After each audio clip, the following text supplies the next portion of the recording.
I'm Emma-Louise Coffey and you're welcome to The Dairy Edge, the Teagasc Dairy podcast.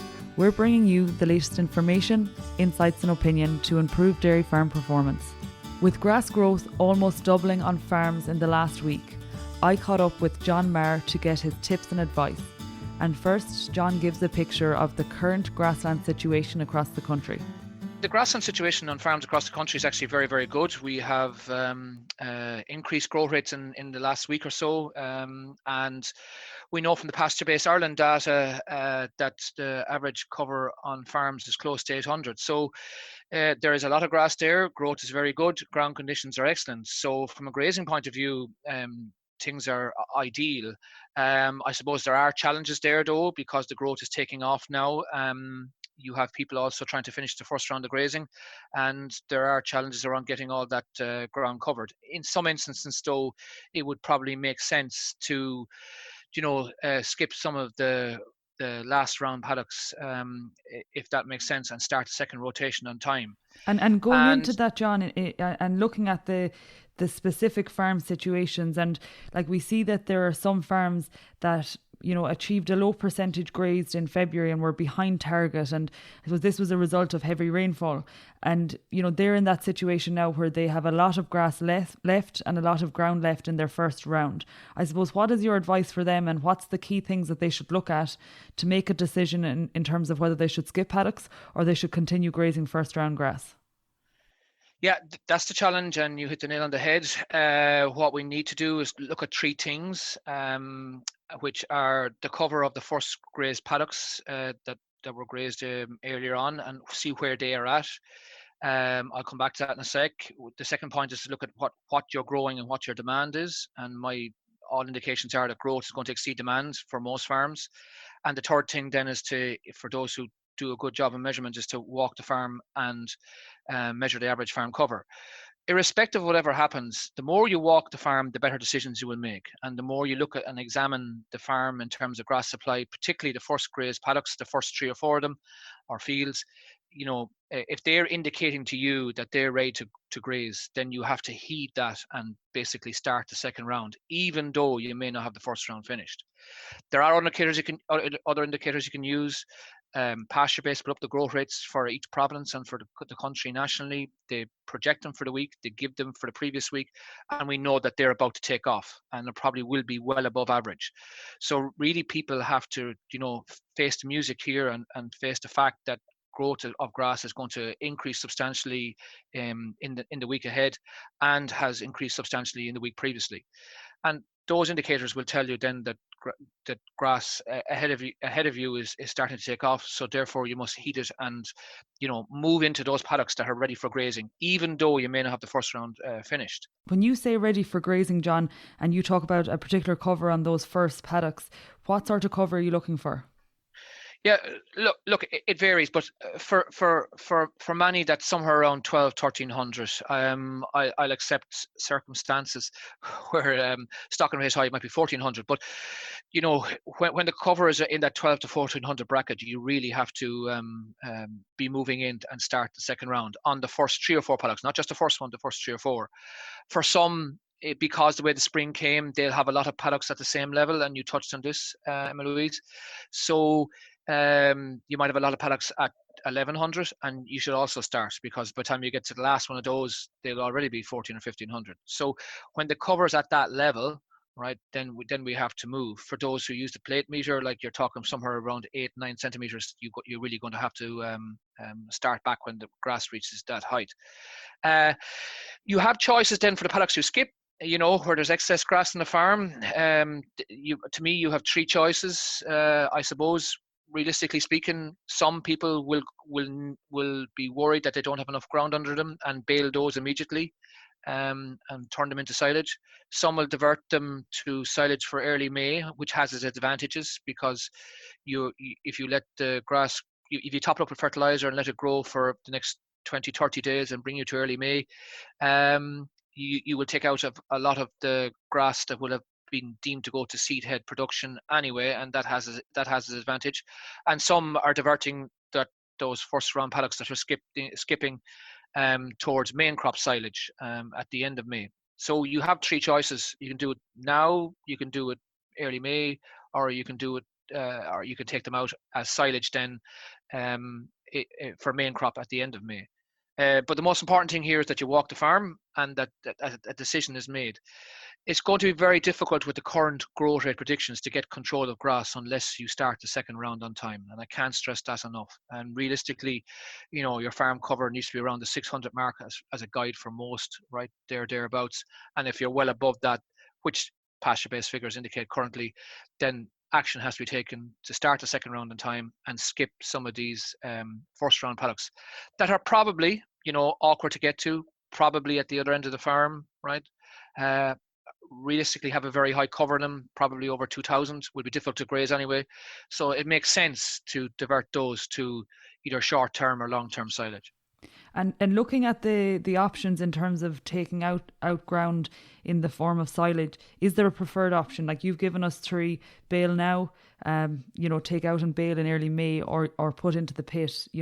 What is the best option there? It really depends on the farm choice. There are some people who unfortunately who've got grazing started a bit later than they would have liked, would need some of the ground back. So for those, I think to have enough land underneath the animals, whatever system they're in or enterprise they're in, it would probably make sense to bale sooner.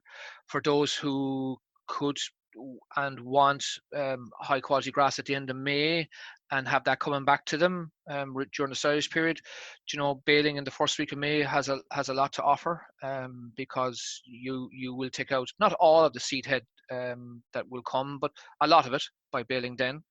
It also brings grass back into the system at a more convenient time than bringing all the aftergrass together by cutting at the end of May or for main crop silage production. So flexibility is the key here. It's whatever suits the system. But for many, some will have diverted for main crop silage for the end of May and let that come back into the system. So sometime around the end of June, early July. And the options are there now. Yeah. And then in terms of fertilizer for that ground, like what would you recommend? So for those who are going to take it out in early May, I think a top up of probably a bag of nitrogen now, and that means that grass won't be too high in nitrogen, by early May, assuming it hasn't got a whole pile of nitrogen up to now. But if someone has spread a lot of nitrogen in the latter half of March, it probably has enough to keep it going to early May. But generally in early May, there's an opportunity there where the weather comes good that those paddocks can be taken out and made into high quality round bale silage, which always come in handy on a farm. For those who are going to top it up for main crop silage, you just count up what's done in terms of slurry, in terms of P's and K's, in terms of fertilizer, nitrogen, and more or less stick to the targets that are there for main crop silage. The fact that's a little bit later, you might back off about 10 or 15 units of nitrogen, so it won't be in excess nitrogen by the end of May.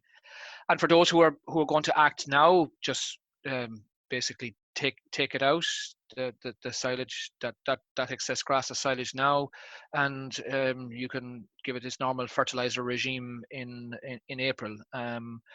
Which, by the way, for grazing, we're keen that some sulfur is spread and some compound fertilizer is spread during most of April. We need a level of P and K going into the system, particularly P. We need a level of sulfur going into the system. Products like 18612 are ideally suitable for application at this time of year. They add a level of P, a level of K, and if they can incorporate sulfur, that makes sense as well. For those who don't have that allowance to allow 18612 go out, obviously, maybe a low nitrogen compound or a high nitrogen, low P and K compound like 27.2.5, 5 plus sulfur is probably suitable. I will say if slurry has gone out earlier on in the season, then you have a level of P and K applied, which wouldn't require compound fertilizer. Slurry also contains about 2 to 3 units of sulfur, so that needs to be taken into account. But for those who can't apply compound fertilizer or have slurry gone out, then products that with protected urea and sulfur are probably the choice for April. And looking to just continue on in terms of this situation, like I would have spoken with some of the Teagasc dairy management students, and they're talking about on farms they have made the decision to skip ground, and there are some people in the boat where they haven't done that because I suppose their first paddocks aren't sufficient in terms of cover of 1,200 at the moment, so they're continuing to graze covers in excess of 2,000, and they're seeing that it's hitting the tank. I suppose, would that be a fair comment? So where we're going to continue trying to finish grazing the first round, are we going to see a hit in performance in terms of milk production and maybe solids, John? Yeah, we are, and we saw that last year as well, Emma-Louise. You must remember some of this grass is closed since last October, so it's effectively 6 months old. It's high cover, it's winter grass. The spring flush hasn't come into it, so even though it has a cover of 2,500 and it looks green and all like that, the energy value isn't in it, and that's why then things like milk protein will disappoint you and say, why isn't it increasing faster? Because we're grazing this type of grass. There's research work done by Brian Gary on that, which showed that grazing that kind of grass somewhere after the middle of March in the average year, except this year's a bit later, but we're grazing that kind of grass in April, there is bound to be an energy deficit in that type of grass, and therefore the milk solids production will and live weight gains won't be as good. It's just lower in energy value. It's run its course and it's time to move on. Now, some people will have to graze that grass until the second round is right. However, a lot of people have started the second round in the first week of April, and the 5th, 6th, 7th, 8th of April, hadn't planned to, but because growth has come the way it has, they needed to, and that makes sense. We're now somewhere about coming up to mid-April. Many people who were targeting the 20th of April, to me, will have to come back 5 days a week. The way grass growth is, it's coming fast. The fertilizer's gone out. We've had a tremendous last 2 to 3 weeks at the end of March with fabulous grazing conditions. And now the heat has come and fertilizer's gone out and grass is going to, I'll use the word, almost explode in terms of growth. And people have to, heed that and adjust their plan and skip some of those paddocks, which makes sense to get control of your grazing. And it's important, and we keep mentioning this figure of the 11, 12, 1,300, when those first grazed paddocks that were grazed this spring are at that level of cover, the first 4 or 5 of them, it's time to start the second round and keep control of grazing the way grass growth is currently. And as you say, look, when you do the farm walk and you get the average farm cover, you have a good indication of where you're at. And with those figures, you can make decisions for your farm. John, you also mentioned farms that have started their second grazing rotation in the last few days. And there are some people in that scenario where, like a lot of springs, they were tight on grass towards the end of March, and they've hit that cover of, say, 12, 13, 1,400, and they've started their second rotation in the first week of April. And I suppose that's the ideal situation that farmers would find themselves in at this time of year. What's your advice for them? And I suppose looking at a few metrics, where you start your second round in the first week of April, when does that round finish? What's rotation length looking like? Yeah, so a few things. Again, the more you walk the farm, the better decisions you will make. If we started the second round just for pure simplicity on the 7th, 8th of April, realistically speaking, the first round, the third round should start around the 1st of May. So just as a simple guideline, like it's 20 to 23, 24 days. That's what the depending on how growth is going on farms is when you should start the third round. The way things are going at the moment, growth is taking off, so people need to heed that. The target measurements are somewhere about 160 to 180 per livestock unit. So very, very quickly, if we target, for someone who's at 4 cows or 4 livestock units per hectare and they want 160 per livestock unit, you multiply the 160 by 4 per hectare, and that ends up around 640, right? So if we've somewhere covers around 600 to 650 from most farms, we will be where we want to be. The challenge is, as the pasture-based data has shown, is that the current farm cover figures are a lot closer to 750 and 800, not the 650. So this indicates to us that grass supply is in surplus, and that's why we tackled that earlier. So the metrics then would be roughly to try and, for those who've started the first round, over the last few days, to have the second round in the last few days, to have the next round completed by the 1st of May. For those who start, in the next few days, 12, 13, 14, 15, it's early days of May, but it'll be close to 20 days, 22 days of a rotation length, the way growth is going at the moment. The other aspect that people need to keep in mind in terms of grazing management is that, the early spring didn't come that great, and to get paddocks grazed out properly was a bit of a challenge. Now we have fabulous ground conditions. It's a great opportunity to get all these paddocks cleaned up before the heading season starts. And because paddocks were probably undergrazed during difficult conditions in February and March for those that grazed, these paddocks need to be cleaned off. And with the weather so good, the opportunity should be there for farmers to go in and clean out paddocks well. At the start of the second round, because those paddocks may not have been cleaned out well in the first grazing. The second thing to increase the appetite of the animals, I suppose, really is that the level of meal feeding needs to be looked at.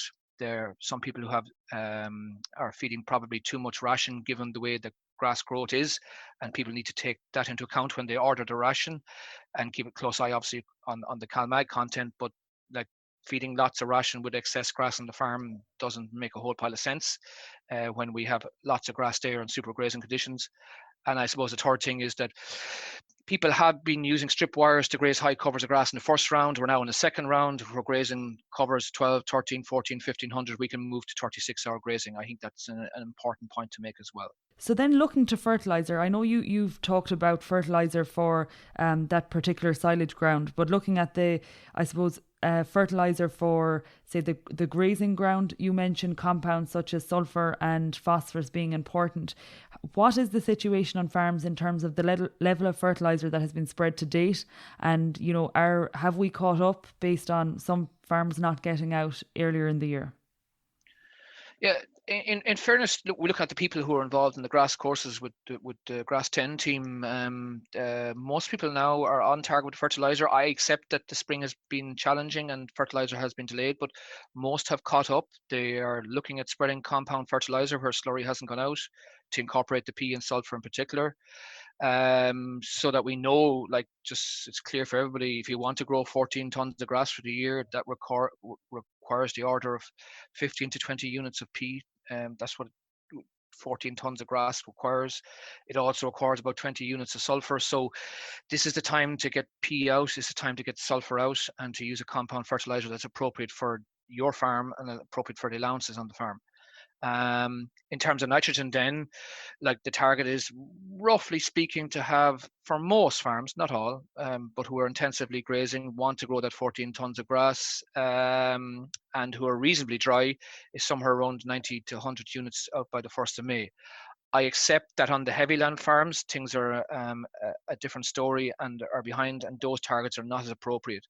For people who are delayed in grazing and delayed in fertilizer, if they have no fertilizer going out early, you adjust those targets for the 1st of May, and they're probably closer to the 60 to 70 unit mark by the 1st of May, because they've only got going recently. So it's a case of where you are in terms of grazing and adjusting your fertilizer requirements to that.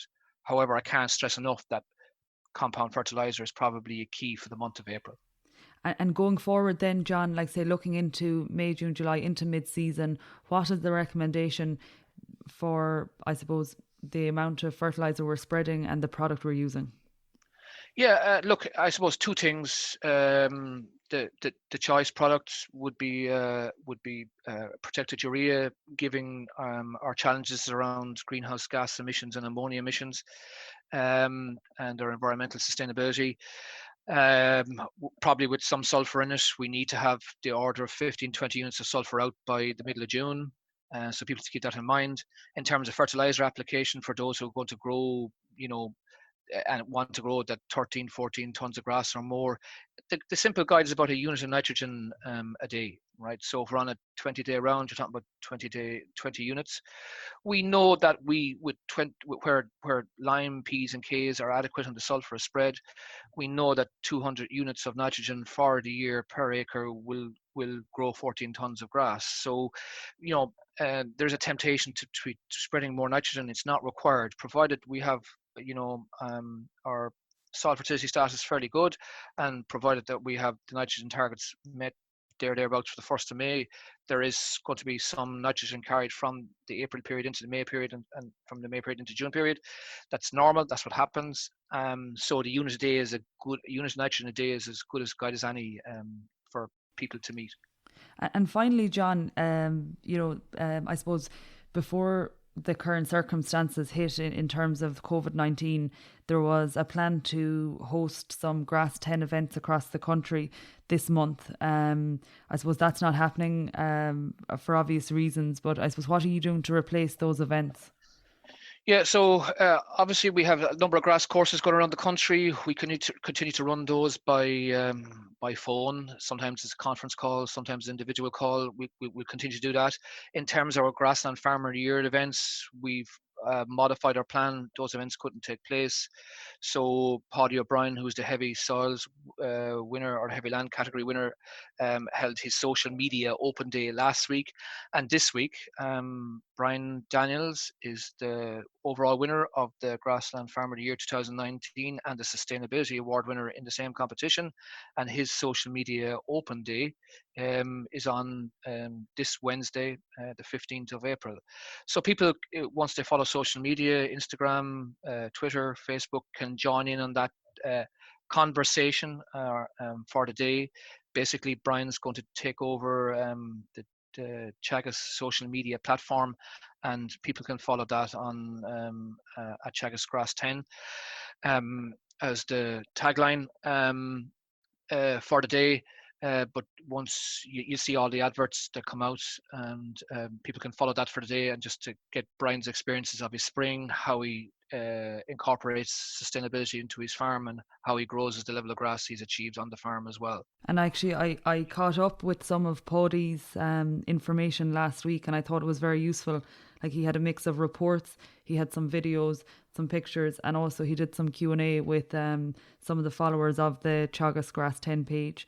I suppose, John, it was really insightful to chat to you today and get a good picture of, I suppose, what has gone on and how we can plan for the coming weeks. I suppose the main thing to take from the conversation with you today is grass production is on the up and at a rapid pace, and it is really important that we get out and walk the farm in order to assess our own individual situation and manage the grass as best as possible. And as you say, where grass is growing, we need to be cognizant of different things like the amount of supplement we're feeding and also the fertiliser requirements of the farm. Thank you, John. Thank you, Emma-Louise. That's it for this week's episode of the Dairy Edge podcast, and my thanks to John Maher for joining me on this week's show. Don't forget to rate, review and subscribe to the podcast. You can listen on Apple and Google Podcasts as well as Spotify, and for more information go to the Teagasc website at teagasc.ie. I'm Emma-Louise Coffey, and join me next time for your Dairy Edge.